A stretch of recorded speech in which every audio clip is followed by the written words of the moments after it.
Welcome to the Chris Hatcher Show, presented by Alabama 811. I'm your host, Tyler Brain, as always, joined by head coach Chris Hatcher, coming off a 69-14 victory in the season opener over Shorter. We move up to number 8 in the polls. Coach, what did you see from your team? Very excited about the way our guys came out and performed. We were physical, we played fast, we lacked some in some execution.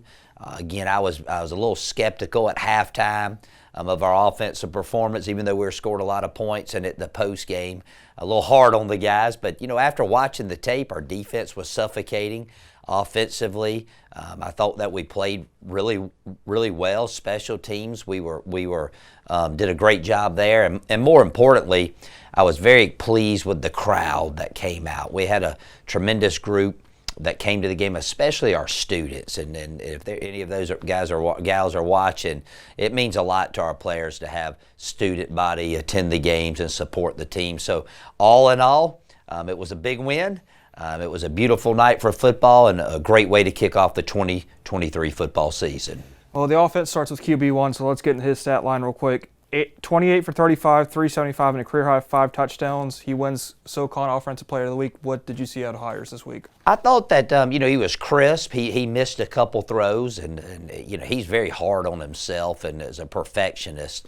And so that even makes me harder on him because he wants to do so well. But he played a great game. He managed the game extremely well. We had good protection. What really helped us out is we had a lot of athletic plays on the perimeter. We ran the ball very well in the red zone area.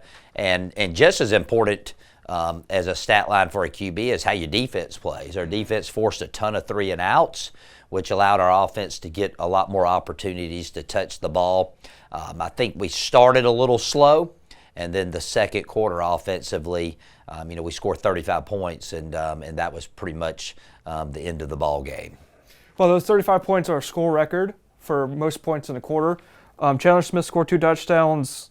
Jay Stanton scored a couple touchdowns, but some newcomers also found the end zone. E.J. Mason, Brandon Jenkins, Michael Hamilton.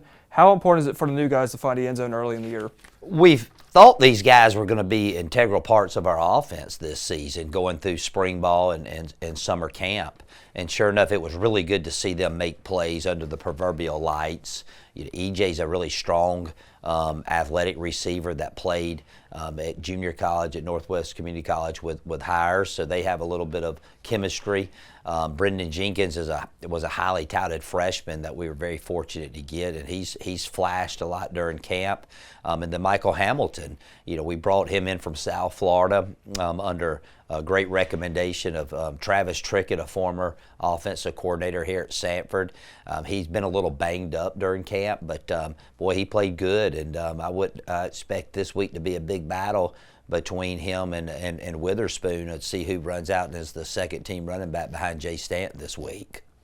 Now let's talk about the defense. 14 points and only allowing 216 total yards, but they didn't have any turnovers. What was your assessment of your defensive unit? You sound like our defensive staff. They were very pleased with, of course, with the way we played, but they were very quick to point out that we didn't force any turnovers, and I think you got to give Shorter some credit.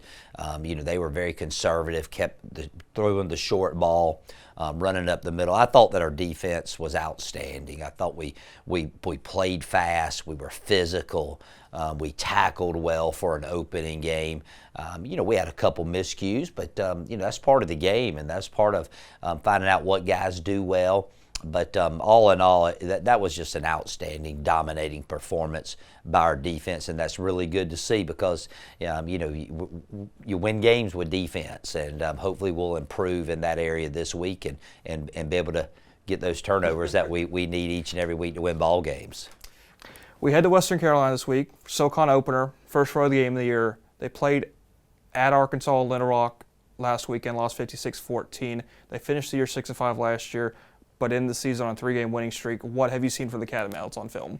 Well, first of all, they do a great job of coaching. Kerwin Bell was 2 coaches after me at Valdosta State and won a national championship, highly touted quarterback at Florida, and we've been friends for quite some time. So there's some familiarity with how he runs his program after, having known him for such a long time. So he does a great job. He's done a really good job of recruiting.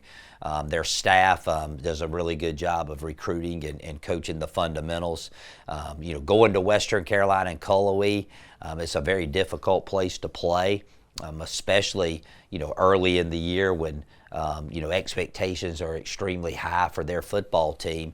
I think they have one of the best environments in our league, FCS football for that matter. So you're going up there, they're having a whiteout. We're going to wear a home jerseys. They'll be in all white. But it's a football game. It comes down to what you do on the field. They're a very athletic group of guys offensively. They have tremendous speed and playmakers, some of the best in our league. So we got to do a good job of keeping people in front of us, tackling the ball in open space. Going to be a huge key for our defense. And then offensively, they're just a solid group. I mean, as far as defensive line goes, I think from top to bottom, side to side, they're one of the deepest and best defensive lines that we'll face all season long. And then out on the perimeter, their corners are very athletic. So again, it's Southern Conference football, and each week is always a battle. We expect it to be a battle this week, and we got to do a really good job of traveling, playing to our level, and playing our brand of football, and if we want to have a chance to come home with a big victory. Just the way college football is now, we haven't been to Cullowhee in 2 years, and most of the roster wasn't on the team then. What have you told the guys heading into this week just to get their minds right for the Catamounts? It's really the same story each week, Tyler. It's about us being the best version of ourselves that we can be. Our goal is to win one game a week.